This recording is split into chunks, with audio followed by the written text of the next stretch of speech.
This is That Guy Jig Sports Podcast. I am him, JIG. Subscribe, rate, and review Amazon, Apple, Spotify, or wherever you get your podcast. Check us out. And remember, we're also on Instagram at That Guy Jig. Now, the NFL offseason just went nuclear. We are in the first day of signing day, and it's already crazy. Kirk Cousins has taken his talents to Atlanta, making Atlanta officially my favorite for the NFC South.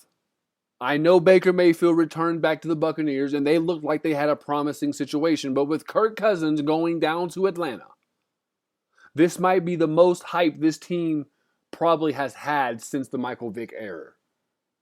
Even with Matt Ryan, Roddy White, Julio Jones, even with that team, with that run game that they had back then, it just wasn't this.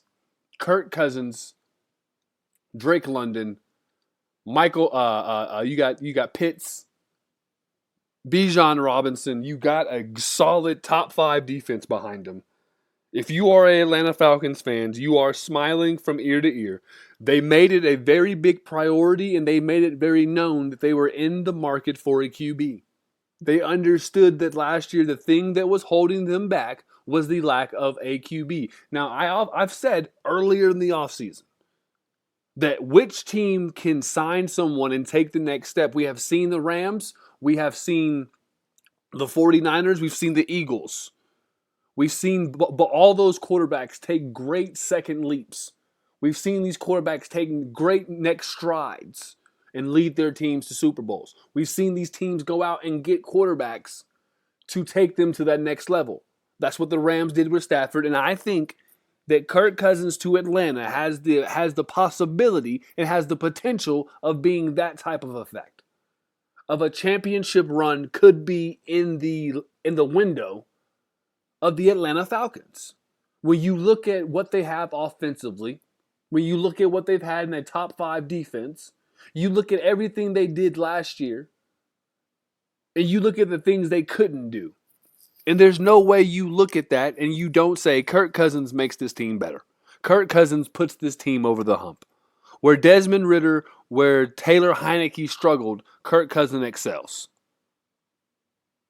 And a positive side about this that I don't think a lot of people have mentioned is that now Kirk Cousins doesn't have to throw the ball 40, 50 times a game. He's not going to have to throw the ball that many times for success. In Minnesota, we saw a very, very heavy diet of pass. And we saw Kirk Cousins dropping back a lot. We saw Kirk Cousins delivering the ball through the air a lot. And he excelled. Kirk Cousins showed you that if you need to, you can lean on me. You can Morgan Freeman lean on me. And that's what Kirk Cousins proved. So now you bring him into an offense that's it's pretty much the same. You don't have a Justin Jefferson, I understand that.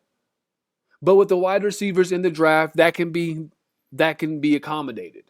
That can be done. I'm not saying they're not saying that they're going to get them a Justin Jefferson in the draft, but there's a lot of wide receivers in this draft. So the potential of drafting a good receiver to complement Drake London, to complement Kyle Pitts, this is likely. This is very likely.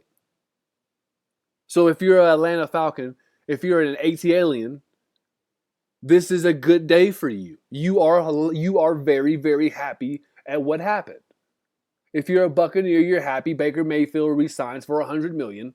Did you overpay? Kind of.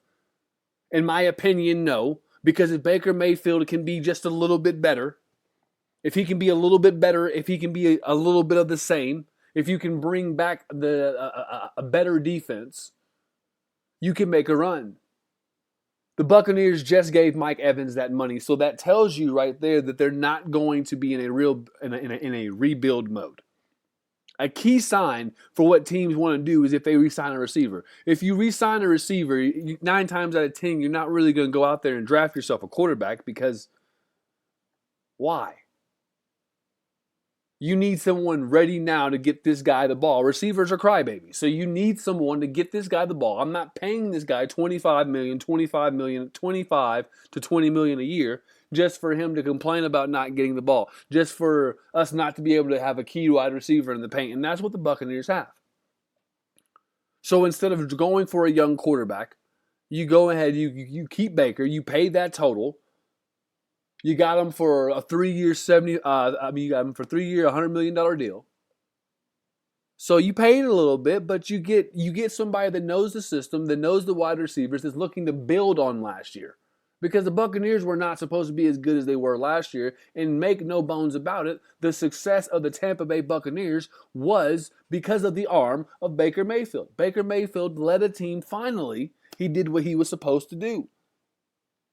He finally did what he was supposed to do. I know he had a couple good seasons in Cleveland, but last year he just looked a little different. He looked more confident. He looked more swaggy. He looked like Baker Mayfield of OU. And that could be because he had let's not forget that Tampa Bay roster was a championship roster. That team had just won an NFL championship. So yes, he had championship caliber players around him, and he performed well. So you bring him back with the idea that he goes into the offseason a little bit more hungry, and he comes back a little bit more better. Just a little bit more better, Bake. That's what you are hoping that happens. And I personally believe Baker Mayfield will come back even, or if not the same. He might take a small step forward, but I do not see regression when you have the athletes that he has. So if I do see regression from Baker Mayfield, I hope I don't.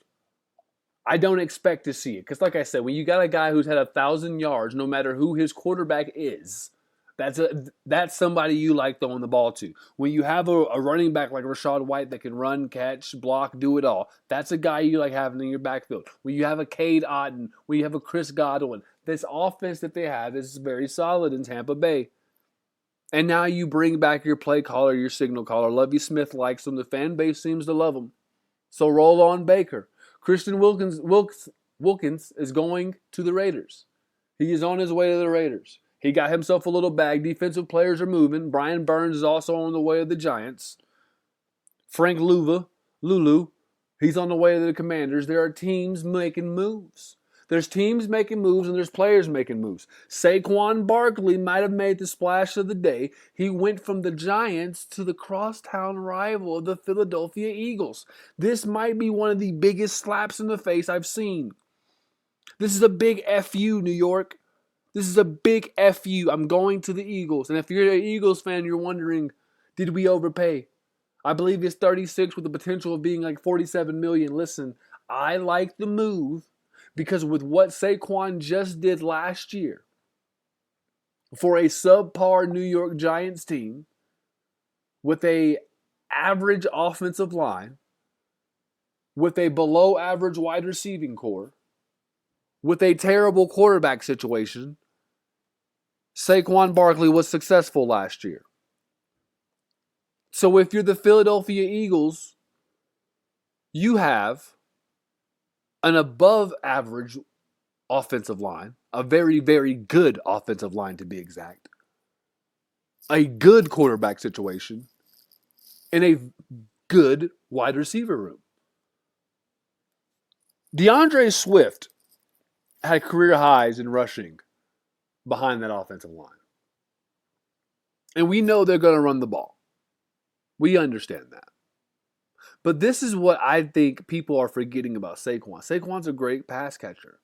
So now you have the ability to run your RPO, to run your screen game, to run your vertical and medium pass game, while all having a number one running back that defenses must respect. Defenses must respect. Saquon Barkley can take a swing pass and go 50. Saquon Barkley can take a check down and go 50. Saquon Barkley can take small plays and make them big. And when you have receivers like A.J. Brown, receivers like Devonta Smith, Dallas Goedert at tight end, it makes teams very, very, very weary with how they can play you. Because the moment you get Saquon matched up with a linebacker one-on-one, that is KTB. That means kiss the baby. It is over. It's over. We're playing fight songs. Fly, Eagles, fly. This is a huge deal. Another aspect of it, you take the ball out of Jalen Hurts' hands so much. Now Jalen Hurts doesn't have to make the play with his feet because you have a check down, man. No disrespect to Swift. Great running back. But DeAndre Swift is not known as a pass catching back. He's known as an athletic back. He can do things in space. But does he have the greatest hands? No, he does not. Does Saquon Barkley have better hands than DeAndre Swift? Yes. If you don't believe me, go look at Saquon Barkley at Penn State. Go look at some of the swing passes and check downs and out routes and option routes and fades he ran this past year, the last couple seasons. Saquon Barkley is the back the Eagles need. He can do it all. He doesn't have to come off the field. He's still young. The Eagles have to make a run for it, and they have to make a run for it now. They understand that. When you brought in Jalen Hurts, when you brought in A.J. Brown, you told your fan base that we are going for it all. We are trying to relive that moment in 2017, I believe, when they hoisted up the Lombardi Trophy. When the city of brotherly love rejoiced and sang, and there wasn't cries and jeers. But when you look at it, Saquon Barkley probably made the biggest splash. The next biggest splash, in my opinion, you got Josh Jacobs, Jingleheimer Smith. His name is my name too. Tulsa, Oklahoma, stand up. We are going to Green Bay.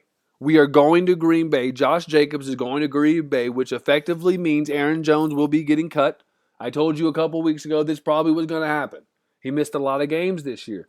And now you bring in a guy who has a very big high motor.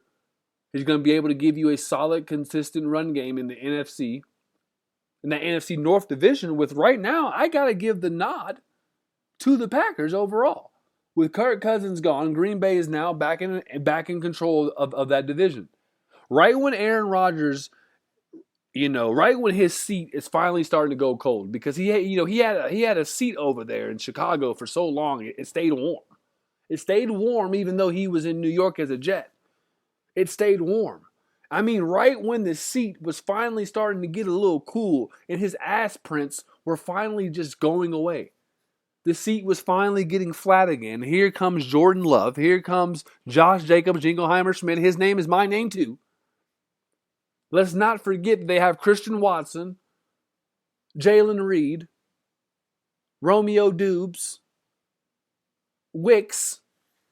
They have a great tight end situation. The Packers are the real deal. If they can get this defense figured out, if they can get it homed in a little bit, this team is going to be the team to beat in the in the NFC North yet again. Chicago fans, it sucks, but you suck. What are you going to do? Justin Fields has no trade value. You see the news. And listen, and better yet to see it, you've seen the play. At what point did you guys truly think Justin Fields was just going to be this blockbuster trade piece? They can't, listen, you got to understand that this is a business. The Chicago Bears can't publicly bash this quarterback. They can't come out and say that he's not going to be their guy. They've lost faith. They have to you got to keep hope alive because you need trade value. Well, the reports are out now, folks. The market's cold. So now you got to take what you can take. Or, like Jig's been saying, like your boy's been saying, I've been telling them, go ahead and build around them. Go ahead. Get everything in peace. Get every piece in place. Marvin Harrison Jr. Get every piece in play. You just signed a great running back in DeAndre Swift. We were just talking about him. Now you got him over there. So you got DeAndre Swift at running back, a position that you really couldn't keep heavy. I mean, since David Montgomery left, you couldn't really keep it healthy. It didn't pan out the way you thought it was going to pan out. Freeman did not turn out to be the workhorse you thought. Tariq Cohen is indeed a scat back. But what I'm telling you is, with DeAndre Swift, you bring in a first-round pick and a receiver, I guess. You draft another offensive lineman, etc., etc. You build, and if Justin Fields falls flat on his face, if he continues to fail, if he, off the great movie life, can't get right, if he can't get right, then at this point you have a loaded roster that you too can maybe bring in a veteran Or maybe just draft a young stud and go for it all. But you can at least build something and have it in place. You don't have to go all out and just take something. You don't have to just take scraps and then go through this season with a rookie quarterback and still have bad situations. If you're going to roll with Justin Fields, if this is what you're going to do, the trade value, the market's cold, it's dead, then you might as well go ahead and just put a bunch of talent in this team. So that way, the following year, when you do get someone, when you are able to bring someone, when you do move on from Justin Fields officially, and it's not going to cost you anything or any sweat off your back, you have a team that any veteran would look at, any solid quarterback up for a deal would say, maybe you wait and try to sign Deshaun Watson. If Deshaun Watson doesn't produce out there in Cleveland this year, if he doesn't put up spectacular numbers, they might be looking out for him to go. Russell Wilson is a Pittsburgh Steeler. I told you I thought this might happen. I kind of thought it was weird the Steelers said they had faith in Kenny Pickett. Because at the end of the day, Mason Rudolph took you to the playoffs last year when Kenny Pickett took you out of it. And that is a problem. You took me out of the playoffs. My third stringer put me back in it. I can't have faith in you. I logically cannot trust you. If you burned me, I'm going to say, ow. I'm not going to put my hand back on the urn. And that's what the Steelers do. Mike Tomlin is in a contract year. Believe it or not, listen to me or hear me now. Hear me now. If the Pittsburgh Steelers do not do more than just go above 500, you understand what I'm saying?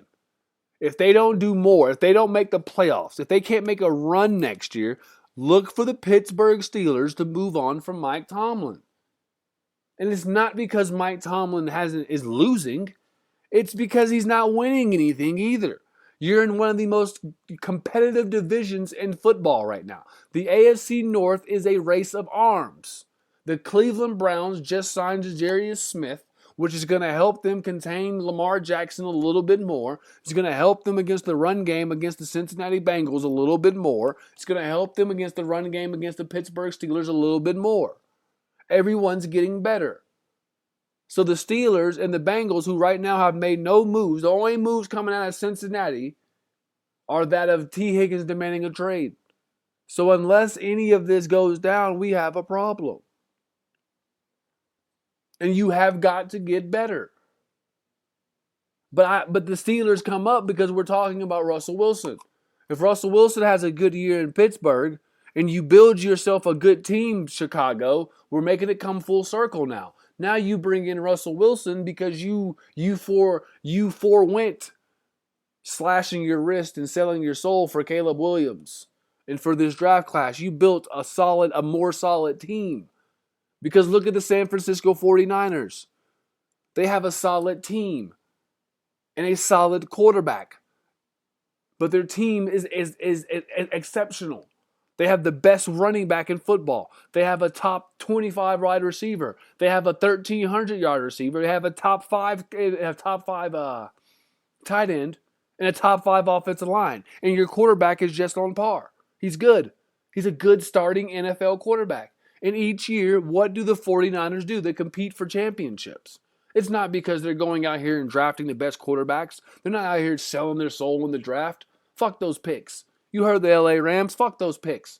Some of these picks, when you start talking about the later round, what are we talking about here, folks? We're talking about championships. So if you're the Chicago Bears, do you want to go all in on this draft? Or do you want to wait and see? Me personally, I like keeping my chips close to my chest and playing it as it goes, if you can't tell. So shout out to Russell Wilson. I hope he has an exceptional year. I hope he balls the hell out. Man. And I hope the Bears figure it out as well. But as we look at this running back market, Devin Singletary going to the Giants. Austin Eckler has been linked to the Texans. Derrick Henry has been linked to the Dallas Cowboys. Tony Pollard has signed to the Titans. People have made moves today. DeAndre Swift to the Bears. Pretty much about half of the league of those running back markets have been signed or are being signed. So this market is going to keep heating up. It's going to be intriguing to see if Joe Mixon joins this market. Remember, I said that there's been reports of Mixon might be on the move. So I mean, just look out. I mean, there's teams out there that are going to be willing to give some of these guys a chance. But we also have to remember the draft is coming up, so a lot of these chips might not fall until after the draft before training camp. After the draft, before training camp. That's where a lot of these veteran guys might get in there.